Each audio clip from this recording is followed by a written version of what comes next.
Magandang araw po sa ating lahat. So ngayong araw naman po ay i-present namin sa inyo ang iba't ibang mga dekalidad na produkto ng Unibet na sigurado namang makakatulong sa ating mga alagang hayop. Ang mga produkto po ng Unibet ay nahahati sa apat na categories. Nandiyan ang galing tibay, galing lunas, galing depensa, at galing proteksyon. So unahin po natin sa galing tibay. No? Ang mga alaga ko kasi nating mga hayop ay madaling kapitan ng sakit kung humihina po yung kanilang resistensya. Kaya naman po, mahalaga na tayo ay magbigay ng iba't ibang mga suplemento upang mapatibay natin yung mga katawan ng ating mga alagang hayop at para po hindi sila madaling magkasakit at hindi humantala ang kanilang paglaki. Pagdating po sa pag-aalaga ng baboy, isa po sa pinaka-common na concerns dyan, especially po kung hindi agad na-address, is yung pagkakaroon po ng anemia, or to be more specific, yung iron deficiency anemia.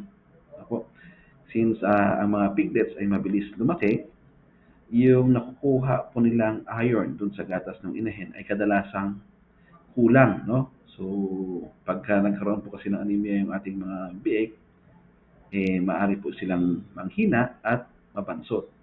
Kaya naman po, mahalaga na magbigay tayo ng mga suplemento para matugunan yung pangangailangan nila sa iron. At isa nga po sa pinakamabisang produkto ng Unibet, pangontra sa anemia at pagkabansot ay yung ating Checkran Premium. Ano naman po ang nilalaman ng ating Checkran Premium, no?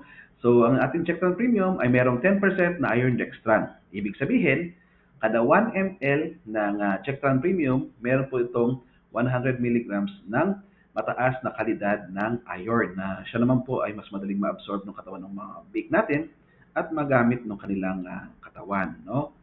And then meron din po itong vitamin B12 at cobalt at zinc na tumutulong naman po para mapatibay yung kanilang resistensya.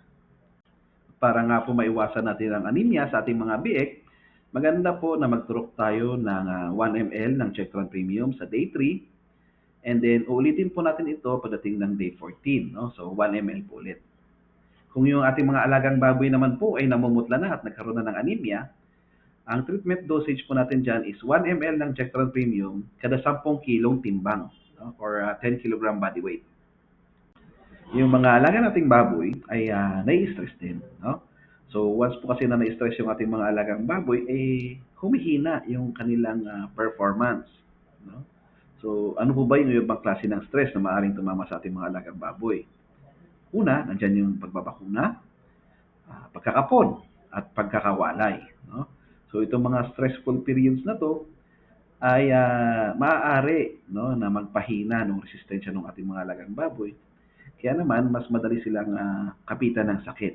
No? Kaya naman, mas maganda na magbigay tayo ng Bexan SP, no? Para maiwasan natin o mabawasan natin yung negative effect ng stress at mas mabilis na makarecover at hindi maantala yung paglaki ng ating mga alagang baboy. So yung ating Bexan SP ay naglalaman ng B-complex vitamins. Ibig sabihin, ito po ay may 4 na klase ng vitamin B. No? Vitamin B2, vitamin B3, vitamin B6 at vitamin B12. So itong mga vitamins na to ay tumutulong para mapatibay po yung resistensya ng ating mga alagang baboy at para mas ganahan pa po sila sa kanilang pagkain. Para po yung kanilang paglaki ay hindi maantala at tuloy-tuloy na. So yung ating rin pong Bexan SP ay mayroong folic acid na tumutulong para sa survival ng ating embryo, no? O yung pinagbubuntis po ng ating mga alagang inahin. So, and then meron din po siyang liver extract na tumutulong po para mas mapatibay pa yung resistensya ng ating alagang mga baboy. So, para maiwasan po natin yung mga negative effect ng stress, maganda po na magturok tayo ng Bexan SP, no? So, ang common practice po dyan ay nagbibigay ng 1 ml at day 10 kasi kadalasan po yan yung panahon po na nagkakapon tayo sa ating mga alagang biik. Pero kung kayo po ay hindi nagkakapon ng day 10, usually sinasabay po doon sa mismong araw ng kapon para ho mas mabilis makarecover yung ating mga biik doon sa stress na nangyari sa nila during castration. And then yung iba naman po nagbibigay at day 5 in preparation po sa walay. Pero yung iba rin, maaari din po na magbigay ng 1 ml sa mismong araw ng walay para mas mabilis din po makarecover yung ating mga biik once po na sila ay naiwalay na, no? And then, sa starters naman, pag nag-shift naman po from early win superstar to Pigrolax starter at day 60, maaari din po tayong magbigay ng Bexan SP 3 ml doon sa ating mga alagang baboy, no? Then maganda po, sabi nga po natin kanina, ang ating pong Bexan SP ay may folic acid na tumutulong para mapaganda po yung survivability ng mga embryo o yung pinagbubuntis ng inahin. Kaya po, ina-advise namin sa inyo na magbigay tayo ng at least 5 ml po doon sa ating mga inahin bago po sila pakastahan, no? And then pag nagwalay din po, pwede rin po tayong magbigay ng 5 ml doon sa ating inahin para po mas mabilis silang makarecover at mas mabilis po silang bumuwalik sa paglandi. Kung kayo naman po ay may mga barako, maaari din po tayo magbigay ng 5 ml ng Bexan SP every month para mas mapaganda po natin yung kalidad ng kanilang similya. So usually po sa pag-aalaga ng baboy, ang aim natin dyan is mapalaki natin sila sa mas maiksing panahon, no? At magagawa lamang po natin yan kung matibay yung tiyan ng ating mga alagang baboy. Kasi kung matibay po yung tiyan, ibig sabihin, mas maganda lang yung kanilang digestion at pag-absorb ng mga nutrients ng kanilang kinakain. At dyan nga po pumapasok yung produkto ng Unibet na yung Digestate 4X, no, na natural na supplement na nagpapatibay sa tiyan ng ating mga alagang hayop. So yung ating Digestate 4X may apat na component, no? So nandyan po yung acidifiers at enzymes, no, na tumutulong para mas maganda yung digestion at pag-absorb ng mga kinakain ng ating mga alaga. Yung probiotics o yung tinatawag natin good bacteria, no, para maiwasan natin yung magkakaroon ng pagtatae sa ating mga alaga, and then electrolytes as additional energy, no, para dun sa ating mga alagang hayop. So paano po ba yung paggamit ng Digestate 4X? So yung Digestate 4X ay maaari po nating ibigay sa mga bagong walay o iwawalay na mga biik. So kadalasan po ang dosage natin dyan is 2 teaspoons or 2 kutsarita sa 4 na litrong tubig or 1 gallon. So binibigay po siya 5 araw bago iwalay ang mga biik, and then 5 araw din po pagkawalay ng ating mga, hanggang 5 araw pagkawalay ng mga biik. So total po niyan mga around 10 days na po. Then sa mga fatteners naman natin, usually nire-recommend natin yung paggamit ng Digestate 4X tuwing nagpapalit po tayo ng pakain. Halimbawa po, kayo po ay mag-shift from early win superstar to Pigrolax starter, maganda po nasabayan natin ng pagpapainom ng Digestate 4X, no, sa ating mga alagang baboy for 5 days. So, ganoon din po yung dosage, 2 kutsarita sa 4 na litrong tubig or 1 gallon. And then, maaari din po tayong magbigay ng Digestate 4X sa mga inahin naman natin. So, after nilang manganak, usually nire-recommend natin magbigay tayo ng Digestate 4X for 5 days. So, ganoon din po yung dosage, 2 kutsarita, 4 na litrong tubig or 1 gallon. Ang next naman po nating topic ay yung mga galing lunas na produkto ng Unibet, no? So mahalaga po kasi ang pagbibigay ng tama at mabilis na lunas laban sa mga sakit, no, para maiwasan natin yung pagkabansot at pagkamatay ng ating mga alagang hayop. So sa pag-aalaga po ng baboy, isa sa pinaka-common na sakit, no, na na-encounter natin is yung pagtatae. Especially po dun sa mga biik na bagong panganak, no, yung tinatawag nating neonatal diarrhea. Then madalas po ang isa sa mga causes niyan is yung bacteria po na E. coli, no, na pag hindi naagapan ay maaring magresulta po ng pagkabansot ng ating mga biik o kaya pagkamatay nila. At isa nga po, no, sa mabisang gamot kontra sa piglet scouring o yung pagtatae sa mga biik ay yung ating Apralite, no, ang ating fast-acting formula kontra piglet diarrhea. Ang Apralite po natin ay mabisang solusyon pagdating sa pagtatae ng ating mga biik, no, kasi meron po siyang iba't ibang sangkap para mas mabilis po silang makarecover, no. Unang-una, nandyan po yung kanyang Apramycin, no, isang klase po ng antibiotic na highly effective po kontra sa E. coli at Salmonella na kadalasang sanhi ng pagtatae sa ating mga biik. Meron din po siyang Attapulgite na nag-absorb ng toxin at bakterya para mas mabilis po mailabas yung ang mga ito sa kanilang katawan, no? At hindi na magdulot pa ng additional damage dun sa ating mga alagang biik. So meron din po siyang electrolytes at glucose para hindi ho manghina yung ating mga biik at mas mabilis po silang makarecover. Okay, so para makaiwas po tayo ng pagtatae sa mga bagong silang na biik, maaari po tayong magbigay ng Aprolite sa unang 3 araw. No? Ang dosage po natin dyan is 2 kutsara or 6 grams per 40 ml na tubig, and then magpainom lang po tayo ng 1 ml per piglet per day sa first 3 days after birth para maiwasan po natin yung pagtatae. Pero kung yung mga biik po natin ay nagtatae na, no? Ganon din po yung dosage, 2 tablespoons per 40 ml ng tubig. Pero ang ipapainom po natin sa biik ay nakadepende po sa timbang. So 1 ml per kilogram body weight. Halimbawa po, ang biik natin ay nagtitimbang ng 2 kilo, ang ipapainom po natin dyan ay 2 ml per day. So ipainom po natin to sa loob ng 5 araw. Okay? So kung may mga weanlings naman po tayo o bagong walay na madalas magtae, maaari din po tayong magbigay ng Aprolite, no? Sa dosage naman po na 2 tablespoons or 6 grams per 4 liters or 1 gallon ng tubig. So ipapainom lang po natin ito sa loob po ng 5 araw pagkawalay. Okay. Isa sa pinaka-challenging na stages sa pag-aalaga ng baboy is yung suckling stage, no? Especially dun sa ating mga biik since maliliit sila, no? So pag tinamaan po sila ng sakit, mabilis silang manghina at pagkasakaling hindi naagapan, tumataas yung mga mortality, no? Kaya naman po, mahalaga na meron tayong mga gamot na nakaantabay, no? Na epektibo at mabisa laban sa mga sakit na tumatama sa ating mga alagang biik, no? Tulad ho ng ating Betracin Premium. So, ang ating Betracin Premium ay may component na antibiotic. Ito po yung chlortetracycline na 11%, no? Para labanan yung mga mikrobyo na maaring or bakterya na maaring magdulot ng sakit sa ating mga alagang biik. So meron din po siyang vitamin A na nagpapatibay sa resistensya ng ating mga alagang baboy at vitamin B12 naman na tumutulong para mas ganado, no? Kumain at dumede yung ating mga alagang biik.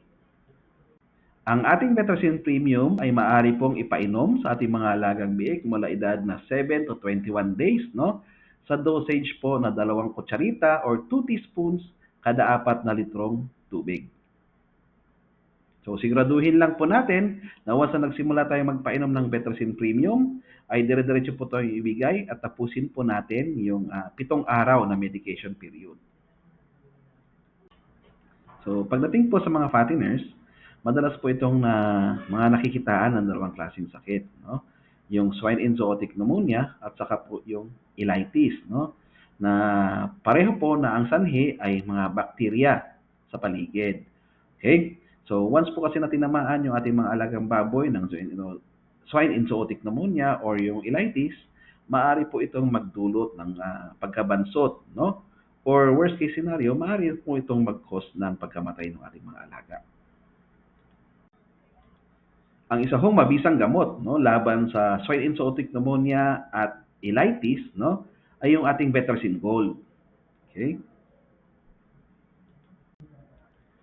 Ang ating Betracin Gold ay naglalaman ng 2 klase ng antibiotic, no? Ang Thiamulin at doxycycline. So, yung Thiamulin at doxycycline natin na ito ay meron tinatawag na synergistic effect. Ibig sabihin, mas pinapaganda nila ang epekto laban sa mga mikrobyo na maaaring magdulot ng sakit doon sa ating mga alagang baboy. So, meron din po ang Betracin Gold natin ng vitamin A na nagpapatibay ng resistensya at meron din itong vitamin B12, no, na tumutulong para mas ganahan ang ating mga biik at mas mabilis ang kanilang recovery.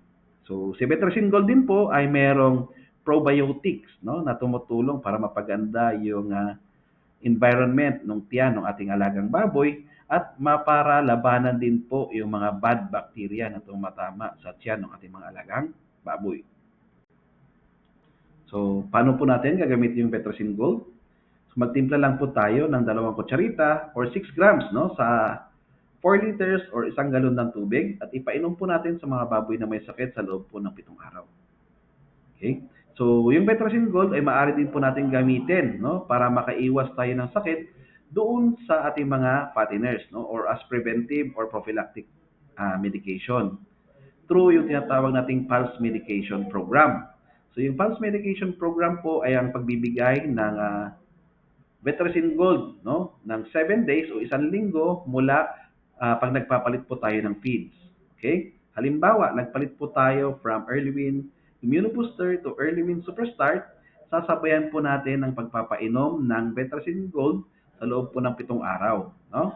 And then pag nag-shift naman po tayo from Early Win Superstart to Pigrolax Starter, sasabayan po natin ulit ng pagpapainom ng Betracin Gold sa loob po ng 7 araw. Ganon din po, pag nag-shift tayo from Pigrolax Starter to Pigrolax Grower, sabayan po natin ulit ang pagpapainom ng Betracin Gold sa loob po ng 7 araw. Yan po yung pulse medication program natin. So, ganon din po yung dosage, 2 kutsarita or 6 grams kada 4 na litrong tubig o 1 galong tubig. So, sa ating mga baboy, no, na tinatamaan ng sakit, especially kung ito ay matinding pneumonia, no? So, mahalaga na ito ay mabigyan ng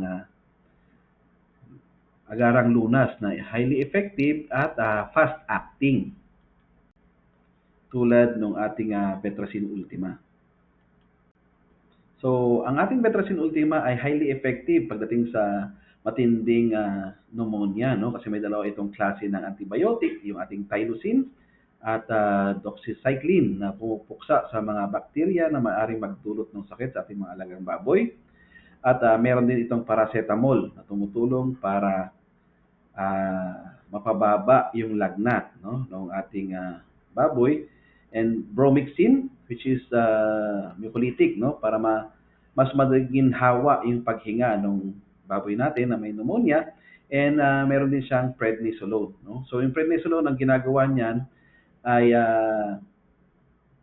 nire-relieve niya yung pamamaga doon sa baga ng ating baboy para mas maginhawa ang kanilang paghinga, no. So para matreat yung ating mga baboy pag tinamaan ho ng matinding pneumonia, maaari ho tayong magtimpla ng 2 kutsarita or 6 grams ng ating Betracin Ultima sa 4 na litrong tubig or 1 gallon, and then ipainom lang po natin ito sa loob ng 7 araw. So, pagka matamlay po yung baboy at walang ganang kumain, usually mas mainam na ito ay bigyan ng injectable na antibiotic, no?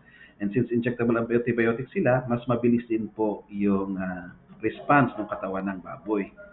Nga lang po, minsan yung pagtuturok ay nakaka-stress, hindi lang sa may-ari or doon sa nagme-medicate, kundi maski doon sa alaga nating baboy. Kaya naman po, mas prefer ng iba na magbigay ng long-acting antibiotics, no? So tulad po ng ating Sustaline LA, no? Ang Sustaline LA po natin ay isang long-acting broad-spectrum antibiotic na may component na 20% na oxytetracycline, no? And ito po ay water-based, so hindi siya masyadong malapot, hindi siya mahirap iturok.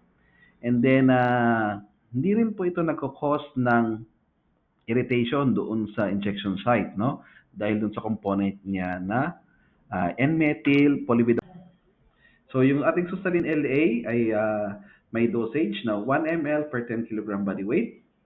So good for 3 days na po siya, no? If ever po na hindi pa totally naka-recover yung baboy upon injecting ng Sustaline LA, maaari po itong ulitin after 3 days. If ever po na hindi available ang Sustaline LA, maaari din po kayong gumamit ng Terramycin LA, no? Ganun din po yung dosage, 1 ml per 10 kg body weight. And then if yung baboy ay hindi pa fully recovered after 3 days, maaari po natin itong ulitin.